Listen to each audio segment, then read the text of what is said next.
जय हिंद दोस्तों, मैं हूं मेजर गौरवारी और आप देख रहे हैं मेजरली राइट। अच्छा, अमेरिका ने पाकिस्तान की चूड़ियां कसना शुरू कर दिया दोस्तों। ये प्यार भी करते हैं, ये थप्पड़ भी मारते हैं। ये पाकिस्तान को, जिसको कहते हैं ना कि पाकिस्तान का दही जमने नहीं देते ये लोग। दही जमने के लिए थोड़ा सा दही को स्थिरता चाहिए। अगर आप हिलाते रहेंगे दही जमेगा नहीं। ये दही जमने नहीं देते। ये कभी पाकिस्तान को 450 मिलियन देते हैं कि तुम अपने F-16 का यार एक काम करो, तुम्हारे पुराने हो रहे हैं F-16, पुर्जे उर्जे बदलवा लो, सर्विसिंग करवा लो, नए हथियार डलवा लो उसमें। पाकिस्तान खुश। फिर बोलते हैं यार कि पोलियो के कतरों के लिए तुम एक काम करो, 50 मिलियन तुम्हें ये दे दिए, पाकिस्तान खुश। फिर बोलते हैं यार गर्ल्स एजुकेशन के लिए तुम ये कर दो, पाकिस्तान कहता है डन, ये तो मजे ही मजे हैं, ये तो पैसे आ रहे हैं।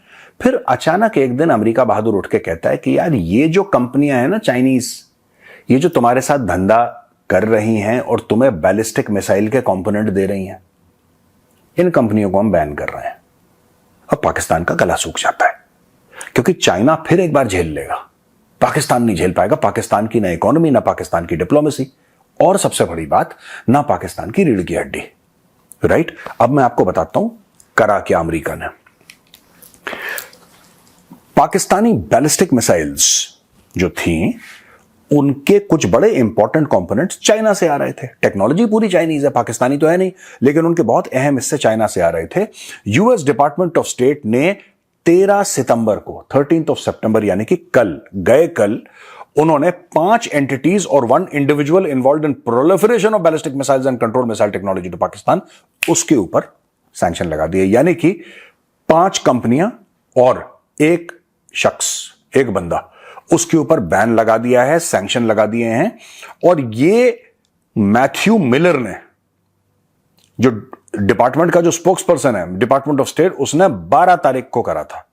तो टाइम डिफरेंस की वजह से 12 और 13 आप लगा लीजिए कि 12 सितंबर, 13 सितंबर, आज 14 है। ठीक है। The Beijing research institute of automation for machine building industry, इस पे सैंक्शन लगाया है। The Beijing research institute for automation and machine building industry, बड़ा प्यारा सा नाम है, बड़ा स्वीट सा नाम है और बड़ा इनोसेंट सा नाम है कि रिसर्च इंस्टीट्यूट है, पता नहीं क्या ही रिसर्च कर रहा होगा अंदर। ये पाकिस्तान को इक्विपमेंट देता था रॉकेट मोटर्स, पाकिस्तान के शाहीन 3 और अबाबील मिसाइल सिस्टम्स के लिए, with a potential involvement in larger systems. Technology वही है, तो बड़ी मिसाइलें भी बनाता, उसमें भी काम आता, लेकिन ये शाहीन 3 और अबाबील मिसाइल सिस्टम्स में इसका इन्वॉल्वमेंट था। अमेरिका ने चूड़ियां कस दी। क्या अमेरिका चीन को रोक सकता है कि पाकिस्तान को भेजे ना भेजे? नहीं, अमेरिका के पास इतनी ताकत नहीं है कि चाइना को रोक दे। लेकिन हां, वो पाकिस्तान से यह बात जरूर कहेगा कि तुमने अगर चाइना भेजे ना भेजे वो बात अलग है, तुमने अगर लिया तो बेटा दोनों टांगे तोड़ के तुम्हें जमीन पर बैठा देंगे। यह कह सकता है अमेरिका, और पाकिस्तान को पता है। एनीवे, बाकी और चाइनीज बेस्ड कंपनीज हैं, जिसका नाम है Hubei, Huachangda intelligent equipment company, universal enterprise और Jiang Longde technology development company. और पाकिस्तान बेस्ड इनोवेटिव इक्विपमेंट, एक कंपनी है इनोवेटिव इक्विपमेंट, वो, और एक Chinese national way included in the sanctions. तो ये मिसाइल रिलेटेड इक्विपमेंट का सैंक्शन अमेरिका ने लगा दिया।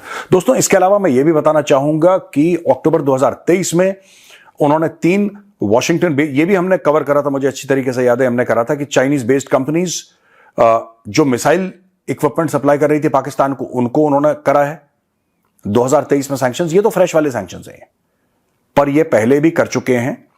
और इसके अलावा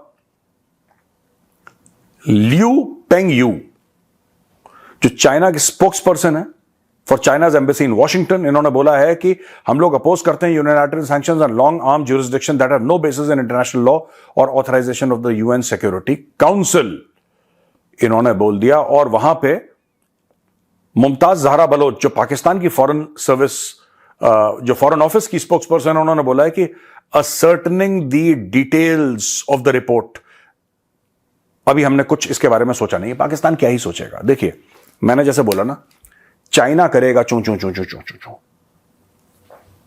अमेरिका तो कुछ बोल ही नहीं रहा। अमेरिका ने सैंक्शन लगा दिया, अमेरिका चुप बैठा है कोने पे। चाइना कहेगा तुम हमें रोक नहीं सकते और तुम इंटरनेशनल लॉ की तुम इसको छिन्न भिन्न कर रहे हो इंटरनेशनल लॉ को, और यूनाइटेड नेशन सिक्योरिटी काउंसिल में ऐसा कुछ नहीं है, और अमेरिका कैसे गुंडागर्दी, अमेरिका चुप बैठा है, अमेरिका ने सैंक्शन लगा दिया, चुप बैठा है। यानी कि माल कहीं से कहीं तो जाएगा, जो कहीं है जहां से जाना है उसके ऊपर कंट्रोल नहीं है, लेकिन जहां पहुंचना है उसके ऊपर पूरा कंट्रोल है, राइट, उसके ऊपर पूरा कंट्रोल है। और इस कंट्रोल को मार मार के दुम्बा बना देगा अमेरिका। अमेरिका बोलेगा बेटे जो हम तुम्हें पैसे देते हैं ना, सबसे पहले वो हम बंद कर रहे हैं, जाओ तुम अपने बाप चीन से पैसे मांगो। पाकिस्तान ऐसा कर नहीं पाएगा, क्योंकि पाकिस्तान को वर्ल्ड बैंक और IMF और दुनिया, सऊदी वऊदी और ये सब अमेरिका के ब्लॉक में बैठे हैं, सऊदी UAE सब, they are all American friends यार। अमेरिका बोल देगा मत दो, चवन्ने नहीं देगा कोई इनको। तो अब पाकिस्तानी फंस गए, इनका शाहीन 3 और अबाबील, नाम भी बड़े अजीब अजीब से इनके, अबाबील। एनीवे, पाकिस्तान से दूसरी बड़ी प्यारी खबर आई है दोस्तों, ये अफगानिस्तान, एक्चुअली पाकिस्तान से खबर आई है लेकिन हो रहा है अफगानिस्तान में। वहां पे ओसामा बिन लादेन का बेटा हमजा बिल्कुल जिंदा है और वो अलकायदा को लीड कर रहा है, और उसका छोटा भाई अब्दुल्ला बिन लादेन वो भी है, इसका नाम है हमजा बिन लादेन, उसका नाम है अब्दुल्ला बिन लादेन, दोनों लीड कर रहे हैं। इसके अलावा यह भी बोला गया है कि दोबारा अफगानिस्तान, अब ध्यान से सुनिएगा, अब आप बोलेंगे साहब ये चाइना बैलिस्टिक मिसाइल पे अमेरिका ने सैंक्शंस लगाए और यहां पे ओसामा बिन लादेन बेटा जिंदा है। ये मेजर साहब इन दोनों खबरों में कोरिलेशन क्या है, कनेक्शन क्या है? ये तो आपने बिल्कुल एक अलग ही खबर, ये अजीब सी वो अजीब सी, यार कोरिलेशन है। रिपोर्ट ये कहती है कि हमजा और अब्दुल्ला दोनों एक्टिव हैं, ठीक है, हमजा और अब्दुल्ला दोनों के दोनों एक्टिव हैं अफगानिस्तान में। अलकायदा दोबारा जन्म ले रहा है और हजारों फॉरेन फाइटर्स वहां पे इकट्ठा हो रहे हैं, और सबने यही कसम खाई है कि साहब हम वेस्ट को, वेस्ट जब बोलते हैं तो उनका बेसिक मतलब अमेरिका होता है, नंबर 2 पे यूरोप, नंबर 1 पे यूनाइटेड स्टेट्स ऑफ अमेरिका, हम दोबारा वेस्ट को टारगेट करेंगे। और आपको पता है कि अफगानिस्तान से ही पूरी प्लानिंग हुई थी, ओसामा बिन लादेन ने यहीं पे बैठ के 9/11 की प्लानिंग करी थी। अब इसका चाइनीज बैलिस्टिक मिसाइल से क्या रिलेशन है?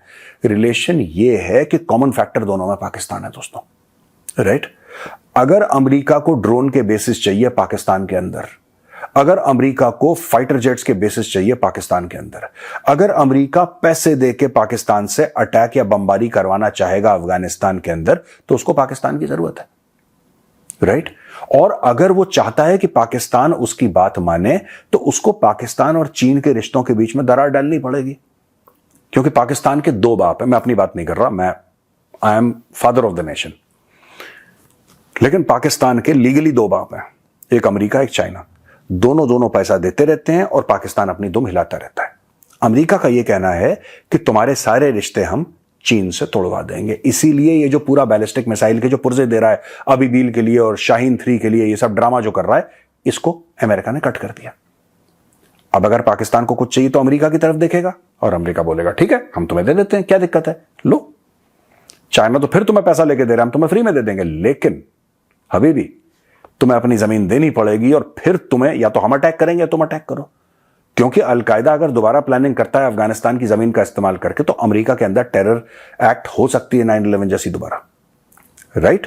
यहां पे पाकिस्तान उनका जरूरी पड़ता है दोस्तों, और इसीलिए पाकिस्तान की चूड़ियां कसी जा रही हैं और पाकिस्तान बहुत जल्दी कॉम्प्रोमाइज करने वाला है।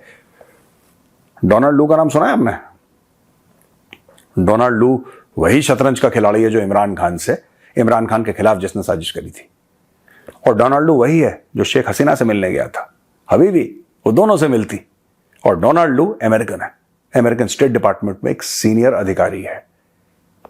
ये सारा का सारा गेम जुड़ा हुआ है, बांग्लादेश अफगानिस्तान से अलग नहीं है, पाकिस्तान चाइना से अलग नहीं है, इस पूरे खित्ते में, इस पूरे एरिया में एक जियोपॉलिटिक्स का गेम हो रहा है। और दोस्तों डायरेक्टली या इनडायरेक्टली, ध्यान रखना आप, डायरेक्टली या इनडायरेक्टली अमेरिका दोबारा अफगानिस्तान में दखलंदाजी करने की कोशिश कर रहा है, और जो सीढ़ी है जिस पे अमेरिका पैर रखेगा वो सीढ़ी है पाकिस्तान।